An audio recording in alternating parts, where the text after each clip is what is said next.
Welcome, sentient beings from all known universes and beyond.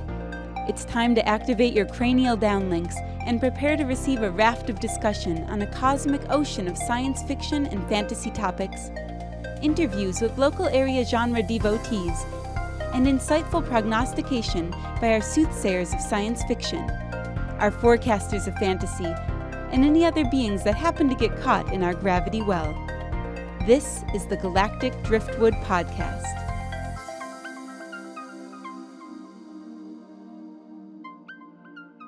Hello, and welcome to another episode of the Galactic Driftwood Podcast. I'm Bill. I'm Charles. I'm Seth. I'm still here. Help. I'm Chris. Seth still doesn't have internet. It's been another week. Poor Seth. You will be a dribbling fool if you don't get your internet soon. It's not going to be pretty. Yeah, there will be deaths. Seth is increasingly de-evolving. He's starting to look more and more caveman every episode. For those of you listening. Thank you, Bill. I'm happy to be here again with you too. Yes. So we wanted to talk about some of the stuff that's upcoming that people might want to look forward to. And let's start off with Spider-Man. Yes. No Way Home. Seth, you want to? Can I just say I'm living for the memes? Yeah. Oh, well, so when we last left Spider-Man in Far From Home, his identity had been revealed to the world. And in the start of this trailer, we're finding out that's not going well for him because we can see him being interrogated by the police regarding the death of Mysterio, and things just aren't going well. So he goes to Doctor Strange and asks him if he can make all of that so it had never happened. And Wong says, "Doctor, don't cast that spell. It's too dangerous." And Doctor Strange is like, "Okay, I won't cast that spell." And then as soon as Wong leaves, he's like, "Wink." Yeah. Which some people have brought up, was that then even Doctor Strange? We see him doing the magic. And I mean, yeah, we do see Doctor Strange. His Sanctum Sanctorum is filled with snow, and he has a festive sweater on. Sweatpants. That's what makes me think it may not be Doctor Strange. He's wearing sweatpants. He's taking a vacation. I mean, He's what happened? Had a rather long year. So Strange casts the spell, and Peter, being Peter, kind of screws up the spell, and it looks like they get shot off into some freaky Doctor Strange stuff. But we also hear that Strange saying that the multiverse, no one really knows much about it. And we see some Spider-Man stuff, but we're given to understand that they're going through multiverses or whatever, or maybe worlds are crashing together because we see one of the pumpkin bombs from the first Spider-Man movie, and we hear Willem Dafoe, who is credited to the movie. It's confirmed. It is in his IMDb. Yeah, and then right at the end we see the Doc Ock tentacle arm smash, and then we see Doc Ock from Spider-Man 2 come out and be, "Hello, Peter." Just that spot on Dr. Octavius from Spider-Man 2, which was amazing. Yep. So I mean, I'm very excited for this now. Very a lot of people are. Yeah, I'm pretty excited really to awesome. see how they do the multiverse. It opens up so many doors to be really creative with it, I think, going forward in the Marvel universe in general. So Could they leave the pig Spider-Man out of this, though? You be quiet. I like Spider-Ham, played by John Mulaney. Oh, gosh. Do you get No, I just want to know, is this where Deadpool makes an appearance? Hey, we can all be surprised. Who knows? Who knows? But we I do know mean, because Deadpool 3 will be in the MCU. That's been confirmed by Kevin Feige. see, I just want a movie. What I want Deadpool 3 to be is Deadpool adopting Peter against his will. Like, I'll be the new Iron Man in your life, Peter, and Peter Parker just being like, no, and Deadpool just being like, love me. I need an adult. I am an adult, Peter. Do they give I us don't any think kind Deadpool of? would ever admit to being an adult. Do they give us any kind of indication of how much time has passed since the last events in the MCU? Like, let me look here, because everyone kind of knows his identity in this, and like, what time frame does this take place in? I'm thinking that it happens fairly shortly after Far From Home. Yeah. And it's really kind of weird because the only movie that's come out since Far From Home was Black Widow, right? Which was before the snap. So Yeah, which was before the snap. So, like, this is the next the two movies happen right after each other. But we'll get the Shang-Chi series first. could be happening on. We could still when all this is happening, the Falcon and the Winter Soldier could be going on, Loki could be going on, and Wanda could be going on. Yeah. I need an app for this to like Keep go track through of the it all. MCU thing, so I know where I'm at. Disney would be Right. happy to charge you $10 a month for that app. Yeah. But I'm sure it would come with some great exclusive comics. Yeah, probably for sure. There were some pretty the effects look pretty awesome for the movie from what I've gone through. So I'm looking forward to it just to see how they do it. But it does look like they're gonna have to pack in quite a bit for the movie. So which character's going to be making the moves on Aunt May? Probably I know, one of the that's- policemen. yeah, That's exactly what I'm living for. Is like all these memes about how the Peters are going to react and Doc Ock when they see that Aunt May is hot in Tom Holland's universe. Oh no, she's hot. Oh, yes. yes. I mean, Doc Ock will definitely make some moves on Aunt May. I'll predict that. Someone's got to. It just happens in the new Spider-Man movies. Which is funny because they were in a relationship together in a previous movie, like I don't Marissa think. Tomei and that actor. Oh, in a previous Spider-Man movie? No, in another movie. Okay, like, because some I was 90s movie.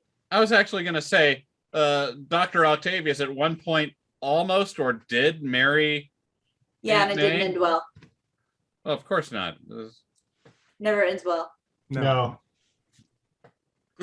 But I'm kind of thinking that everything we see in the trailer before he goes into the multiverse is going to be like the first 20 minutes of the film. At least I hope so. But like what's interesting, and it's like kind of it has to be frustrating for the other Marvel movies coming out, like What If. No one cares about any of them now. It's this trailer. This trailer has stolen the thunder from everything else that's been Marvel right now. I mean, I'd be watching more What If I had internet. It's So overrated. I don't even like you anymore. Been here for too many episodes. We're just gonna chain you to the floor. Have you even watched What If yet? No. Then how could you say that? Say what? That it's Seven. underrated. No, I said the internet is overrated. Oh, it definitely is horrible and nasty, and I don't want it, For but sure. I also want it back. Yes, but I also have to have it.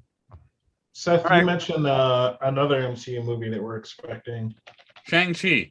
Shang-Chi. Which I'm so excited for the fight sequences. That's coming out September 2nd, so it should already be out by the time this episode airs. Awesome. Yes.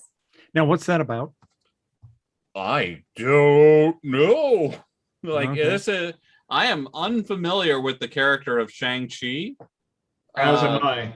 I am a little familiar with the 10 Rings, which is Shang-Chi and the Legend of the 10 Rings, I want to say. And it's a drawback. It's basically a really subtle reference to the first Iron Man movie because the terrorist organization that had kidnapped Stark to build the weapons was the Ten Rings. Oh. And so it's basically a prodigal son, but reversed because the family's evil. Shang-Chi is tried to get away from his super terrorist father with his magic 10 rings, who's been in the family for who knows how many generations. And for whatever reason, he's getting pulled back into that under magical world.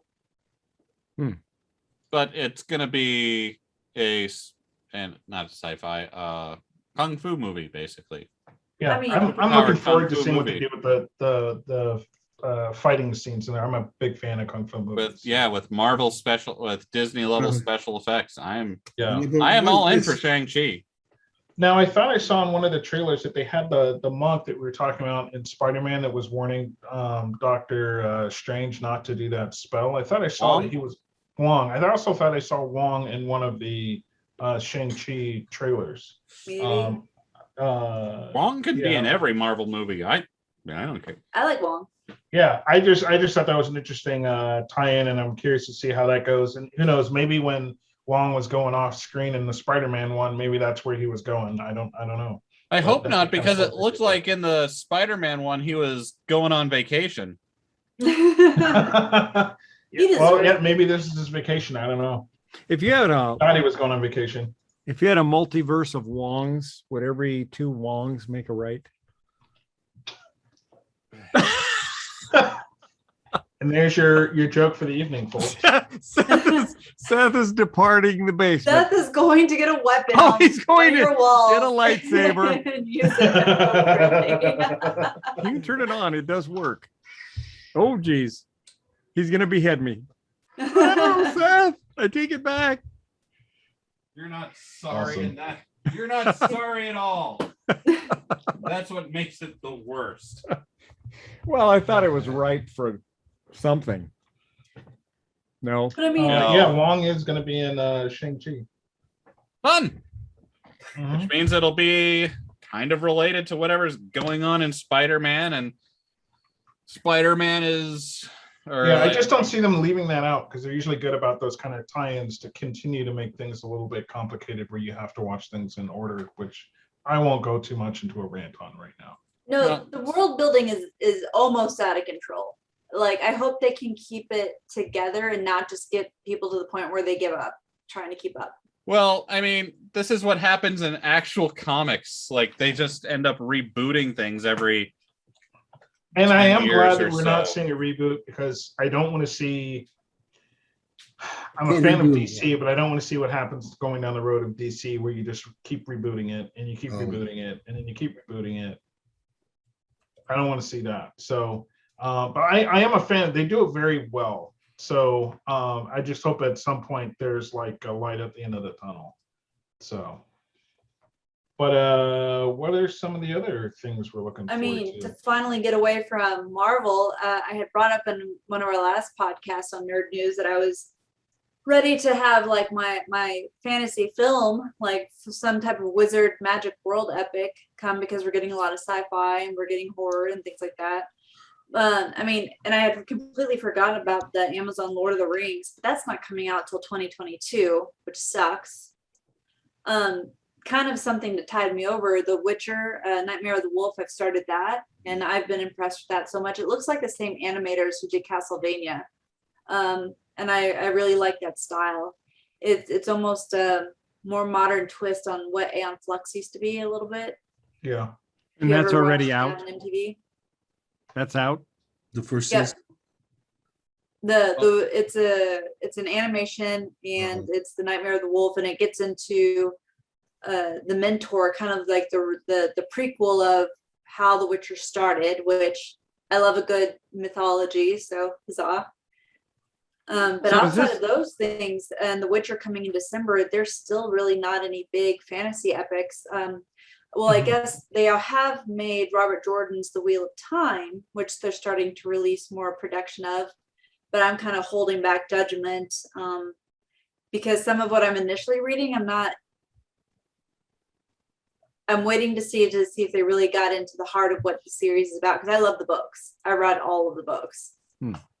So what's the Wheel of Time about in a nutshell, if you can summarize it? So in a fantasy world, basically in this world, there are those who can do magic.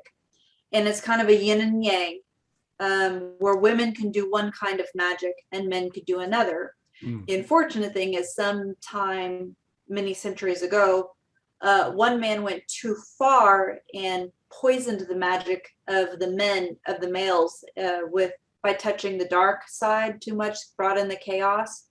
And so now any male born who is able to tap the male magic goes insane, and they can literally destroy mountains and civilization. So all of these men, if they are found to have magic, are rounded up by the female magic users to basically either turn off their magic or to basically be killed, because they're afraid that the dragon reborn will come and end the world. Interesting. That is a good summation for a 12-book series where the book length is minimum 500 pages. Wow. Oh, Yeah. that's pretty. Yeah. Pretty involved. Well, no, that'll be fun. Mass castration is always fun, right? What? Huh?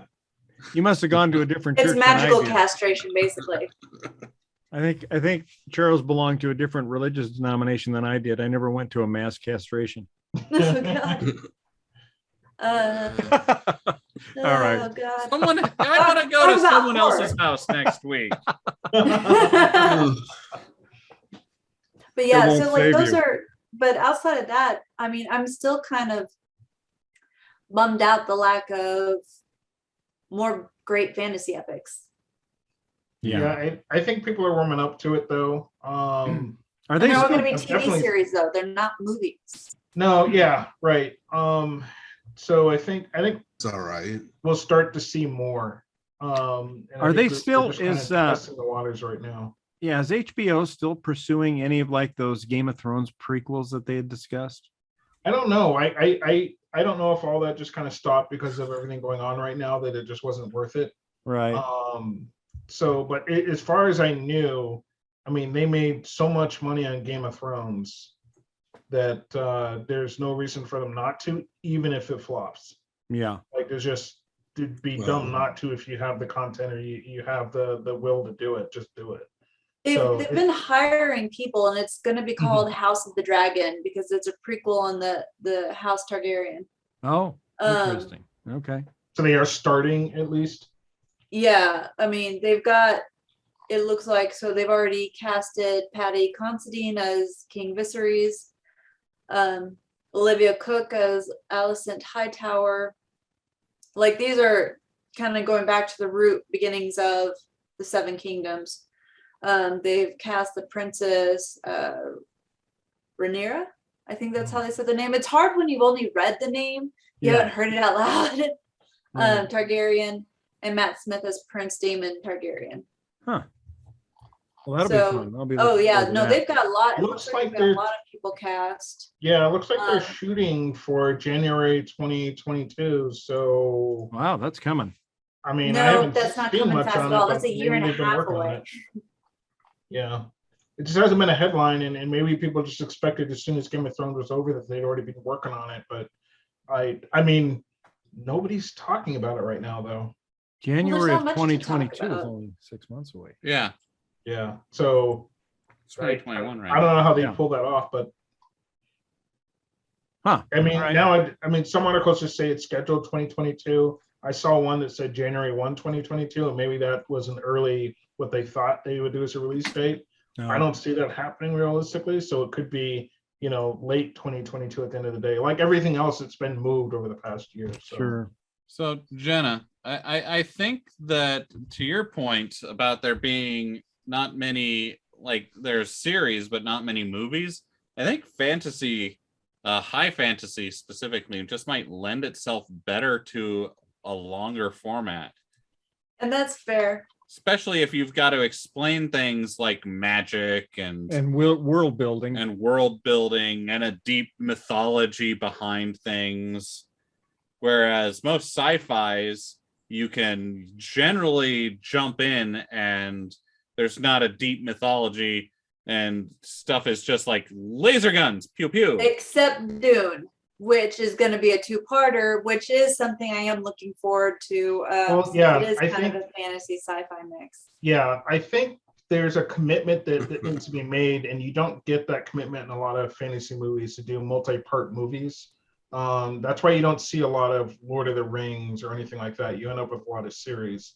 I think the multi-part series, doing seasons of something is just easier for them to handle, as opposed to a commitment on a bigger film that needs to hit like a main screen, the big screen on a theater. So I for one have always generally enjoyed series when it comes to fantasy more than movies, just because in the movies I'll see them do this world building and build out something that's pretty good, and then not do a sequel or something like that because not enough people went to see it, or it just didn't make enough money for the box office. Whereas we live in a day and age now where you don't need to do it for the big screen. You could technically do a bunch of movies directly to Netflix or HBO. We are seeing more of that.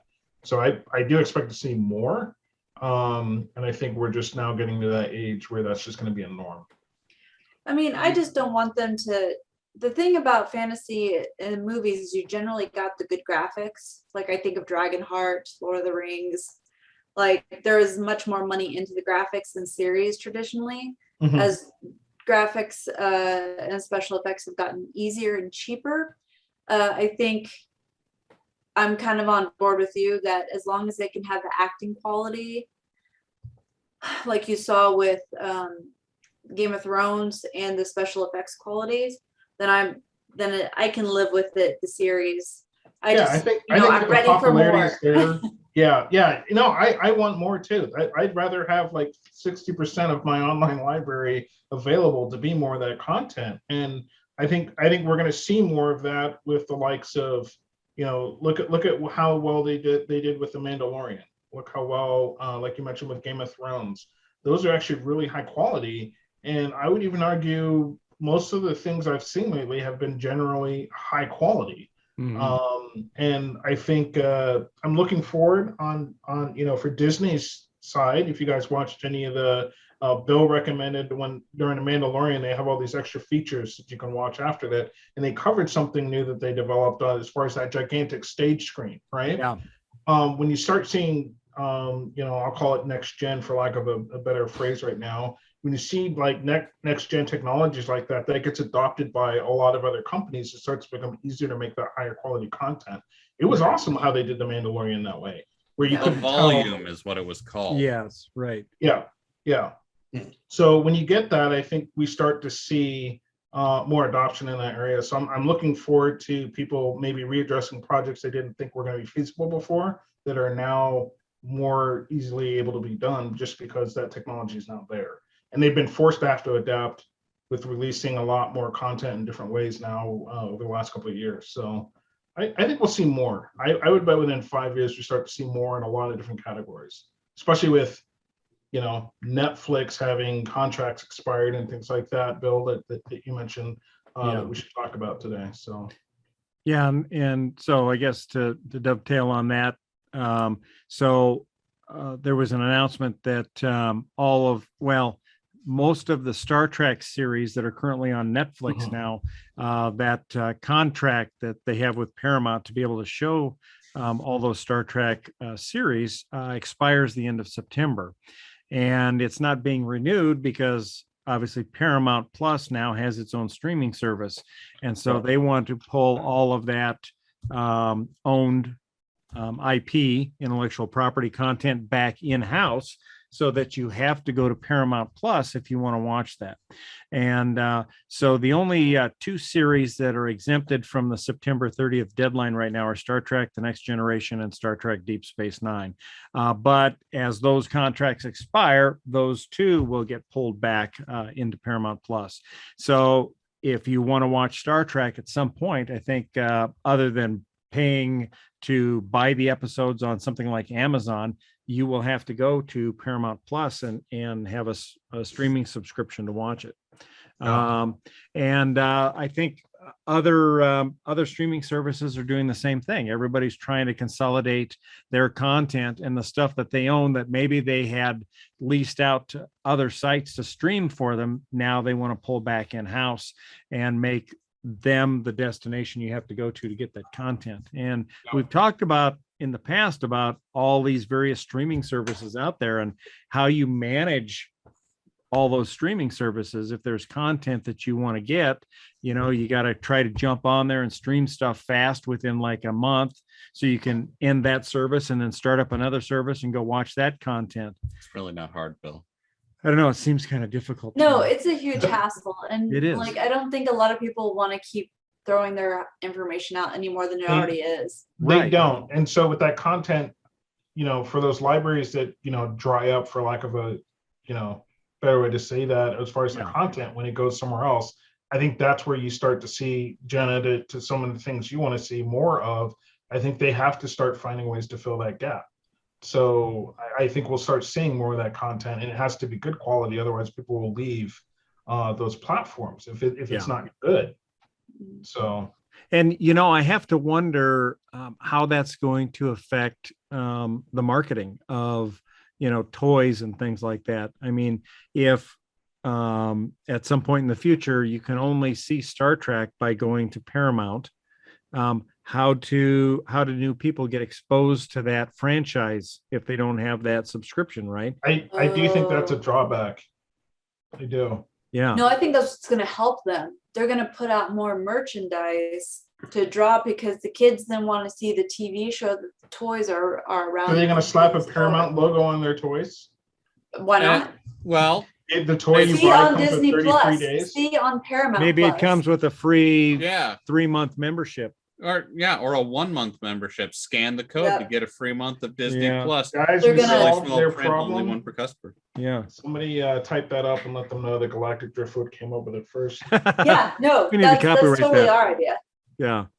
Well, so here's the question then. At some point, if people are going to be managing their subscriptions like this, and you've got all these services out there, you've got the Peacock, right? You've got Paramount, Paramount Netflix, Plus, Amazon, Disney, Apple, all of that. Disney. At some point, some of these services are probably not going to be able to sustain the cost of having that streaming service for the number of customers they have. And so what do you guys think? At some point, are services going to drop out or maybe consolidate? Oh yeah, I can see consolidation. Yeah. Because right now you have Disney, ESPN, Hulu, and Nat Geo. I think is a bundle that you can stream across theirs. Mhm. Yeah, you do see bundles, partnerships Yeah. to keep each other alive. So I don't know. I almost feel like it's going to be the cable companies reborn, but in some kind of weird online subscription model, and we'll all be back to, we just want to get the one thing that we want, and we have to buy everything in a bundle going forward. Right. Imagine hope having that to doesn't buy happen. Yeah. Netflix plus Disney in the future. Like, it has to be Netflix plus some other subscription that you pick. Right. I can see that. So I really like the current thing because right now they're all competing with each other. Which Yeah. means but they they're won't last. all- Is Bill's point. it keeps prices low, plus they're competing to make the best content they can make. Yeah. So we That get things. we are in a weird golden area where it's fastest to the bottom of the subscription cost while upping the content. That's rare. Yeah. Normally you get crap content for crap costs, but they can't do that because they're vying for our business. It's just, I don't see it being sustainable. To Bill's point. So let me ask this question then of you guys: how many subscription services, streaming services, let's just talk about video, do you currently subscribe to? We've talked about this before. Yeah, but it's been a while. I'm about to Yeah. actually dump a lot of mine, because right now I've got Hulu, Shudder, ESPN, Disney Plus, Netflix, and HBO Max, and I'm about to get rid of probably the Hulu, the Shudder, maybe the ESPN, and keep the Fight Pass and Netflix and HBO. Like, I just don't have enough time to make it worth it. Like, when you Sure. combine all that together, I'm spending well, at least a couple hundred a year. Yeah. That's content I can barely have time to get to. Right. Yeah, I'm about at the point. I'm the beginning of every month. I'm going to when I pay my bills, I'm going to go through my Subscriptions. subscriptions and cancel a few out. Yeah. When Uh, did we get so cheap? Do we not remember cable bills monthly? Well, we never. Yeah, but liked I don't cable want to. I don't bills. want to I'm duplicate just giving that. you guys a hard time. How many streaming services have you got, Chris? Yeah, so I've got Prime. I really don't include that because that's just like Yeah. included with the Yeah. whole Oh, yep. thing. I have But- Prime too. Prime is Yeah, just something Prime, you Netflix. get. Yeah. Wow, I'm actually starting to forget. Well, here's my issue, right? I actually share services with family. Right. No, you don't. So There's no legal liability there. I don't know what you're talking about. I have it. You can share services within a family. I have a big family. Okay. Yeah. We also pay for Disney Plus, and then the rest are just kind of under an umbrella of family members. So like Hulu, CBS, but I have access to almost all of them. Yeah. And I pay for HBO Now. I don't. HBO Now, I almost dropped a lot of times. It used to be like HBO Go, and then it became like HBO Now or whatever. But I only had that for the longest time for Game of Thrones. And then when Yeah. Game of Thrones was over, there was literally probably a 3 or 4 month period where I didn't watch any of it. So I made an effort to go back and start watching more of the movies on there now. But now that there's a lot of direct to HBO, then also in the theater, like simultaneous releases, Yeah. I don't really have a reason to get rid of it because I am getting the content that I want to watch without having to go to the theater in today's day and age. So I'm holding on to HBO Now, but it's still cheap enough to where I'm not complaining about it for me, just because I used to pay that cable bill. So like when I think about that, I'm like, I'm still way lower. However, it does pile on, right? If I Yeah. was paying for all those services myself, you quickly get up to this tier of like, oh, well, that's a cable bill that's on a 1-year promotion kind of thing, where I Right. get all this stuff on TV. Yeah. But probably the service I'm most frustrated with in general is any service that we're paying for that we're still getting ads. Yeah. Yeah. I know that's Hulu for a large part. I think CBS, a couple other ones are still really ad driven, and that's the one thing I appreciate more for your Disney and your Netflix, where you're paying that same price, but you're not having to deal with the ads. And I think that'll be maybe the next thing to either have to go, or they'll find a pricing model where they cut out ads altogether. But the ads are just so bad. Well, you And can repetitive. get Hulu without ads. I think You, I you did. can, but again, keeping that price low. Don't pay Mm. for the higher tier because you're getting the same thing. You just have to deal with annoying ads. Yeah. Just Yeah. have to. Whenever I'm given an option to pay to replace ads, I'll take that because I mean, I do it with my. I have the YouTube family Yeah. subscription and the premium or whatever, and I don't watch ads ever. Like I see people watch ads on YouTube. I'm like, why are you torturing yourself? yeah. Let's see. I've got Netflix, Hulu, Disney Plus, HBO Max, Apple. and Funimation. I What? thought you had Apple too. We do have Apple, but it's not like we pay for it. Like, Yeah, I have it's Apple just- too, and they just give it out for free. Yeah, So- it's just something we got with our phones when we got it last year. Yep. But when So, that changes, are you going to subscribe to Apple? not unless they've got a reason to, and if they do, we might consider dropping something for a while. Yeah, I would be the same boat. Like I might switch out HBO for Apple or something because Apple does have series or content that I actually want to watch, Yeah. and I just never get to it. Yeah, the Foundation series. Yeah, that Foundation Yeah. series is coming out in September. Mhm. Yeah, Starting so in I think September, I I think really want to see they that. I've not yet sat down to see what Apple's been doing with their content. I hear great things, but it's hard to tell if that's just the Apple marketing machine or whatever, and is that content good? However, like I'm seeing great things, and it's the one thing that I have for free right now that I can't get to. So I think that's another challenge that these subscription services are going to have to work out is overload, right? Mhm. We have too many things to watch. We can't get to your shows. I have no idea who's watching Apple shows. Seth, Right. you've had it for free. Are you watching anything on there? I think Katie watched Servant on there, which is Yeah, a and that horror was it? show, Hmm. Yeah. but I haven't watched anything. Like Yeah, I've been I haven't watched curious anything. about I've that had it for space free show for that they almost a couple have. years. What was the space race show? Oh, yeah, it's the 1960s, and it's a race to the moon with the. So it's kind of an alternate timeline where we're competing with the Soviets to get to the moon, kind of a thing. Mm-hmm. But I mean, in terms of like streaming options that I get the most value out of, it's Netflix, Hulu, and Funimation are probably the three that I get the most value out of is terms And of Funimation just bought Crunchyroll, so it should get even better. Yeah, Thank you for that good technically, news, that Jenna. purchase happened like last year. It was just not finalized until recently. But yeah, Right. No, I mean, but that's I could always use because more I'm anime a in my subscriber to life. Crunchyroll. I've known for a while, but right. I actually, when I saw that news, I was like, why is this new news? I didn't realize it took them that long to finalize it. And I August didn't realize 9th they is had when it gotten was into, completed. the billions of dollars to get that acquired. But I've been a Crunchyroll member for like 15 years. Yeah, I was on Crunchyroll for quite a while until I kind of hit a phase of my life where I couldn't read my anime anymore. Yeah, I want to say I they know used that to makes have, me a filthy heathen to several potential listeners, but I can't read and program at the same time, people. I can't read the TV and program. I can listen.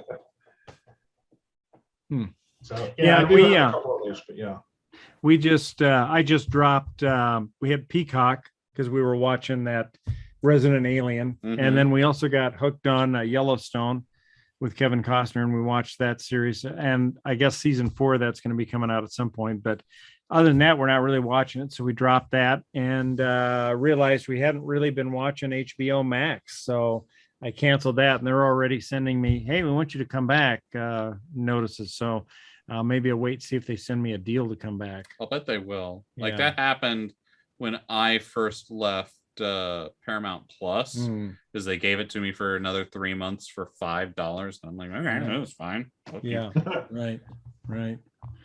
Yeah. So I don't know. Do you think that all of this content being consolidated within these streaming domains is going to maybe prompt more people to hoist the Jolly Roger and try to get content without having to pay? I think as long as they keep because it's all a question of convenience versus cost. Yeah. And so if they can keep their cost low enough that it's way more convenient for them to just sign up and pay for a month than it is for them to find a reliable place on the internet that won't riddle their computer with viruses to see an episode of something, the new Game of Thrones series, then people will go with what's easier and more convenient and quicker. Yeah, and I would say it's also I think maybe an equation that's working in their benefit is the increasing amount of internet users that there are every year. As it becomes more accessible to people, it may not be the fastest in the world, but I mean, internet access is becoming a thing they're trying to make available for everyone globally. That's more users that can consume your content. So there's really no incentive to drive prices up either. There's incentive to drive prices down to collect more of those people that can afford to pay a few bucks a month. It's no longer about collecting as much as you can from as few customers. It's about getting as many customers as you can, and drive that price down, because you're going to make a ton of money either way. Because your base just continues to grow every year or so, whatever, as more people get access. But here's the thing: what's been working in their favor is this pandemic, and now the Delta variant. When all of this stuff finally stops being as much of an issue, and people go outside because they want to socialize, because we saw a glimpse of that, like viewership dropped dramatically when the vaccine came out in summer. No, I agree with that. I think that causes a spike that doesn't look normal if you look at their trends. But think of it this way: when you've ever been driving across town and you're like, wow, another apartment complex just came up. Yeah. Another building for this or that just came up, and there's another 200 people living there. That's another 200 people that could be subscribing to Netflix. I look around all the time, and we've had 3 or 4 apartment complexes added around Bellevue. I've seen them out in West Omaha. All the new homes, like that's growing. Those are all customers. Mm-hmm. So, whoever can tack on to their monthly bill of, $5 or $10, those are all going to be people that add on to the service. So I think, there's a lot more people that signed up over the last, couple of years. But I think that trend overall, if we look beyond pre-COVID, we're going to find that, it's been steadily increasing and the prices have been going down. And I think it's just because there are more customers available than there ever have been before. Yeah. And each one of these networks is going to want to always have that one show that people are talking about or is coming up on Facebook in shares and you got to get that exclusive. And as long to like Bill's point about piracy, as long as it's easier to sign up for a month than it is for them to go, because you sign up, you pay, and you're streaming it inside 30 seconds. Right. As long as that's the case, I don't think you're going to have as big a problem with piracy as you did when, say, Game of Thrones first came out, and it was impossible to get anywhere but through. Oh, you know what series I remember people pirating a lot? True Blood. Yeah, True Blood early on was one of those as well. Same thing, Well, the most pirated book of all time, or books of all time, were the Harry Potter books, because for the longest time, J.K. Rowling refused to actually publish them as ebooks. And so your only option was to pirate it if you wanted to read it in an ebook form. And so they lost millions and millions and millions of dollars because of that one stupid decision. Don't fight it, just let it happen. Lean back and think of England. Let it happen. All right, well, we probably ought to wrap it up here. I think we've been going for about 45 minutes. Charles, is there anything else you're looking forward to that's coming up? The Witcher 2. Yeah. Anything without magic, right? Yeah, The Witcher. No more magic classes. But there was sex magic in those classes. That was good, right? Come on. Oh no, The Witcher, because I don't know if you remember the magic class scene, but they show them they're working what was it, the magic wand, and then the flowers die. Yeah. And they're making the wand,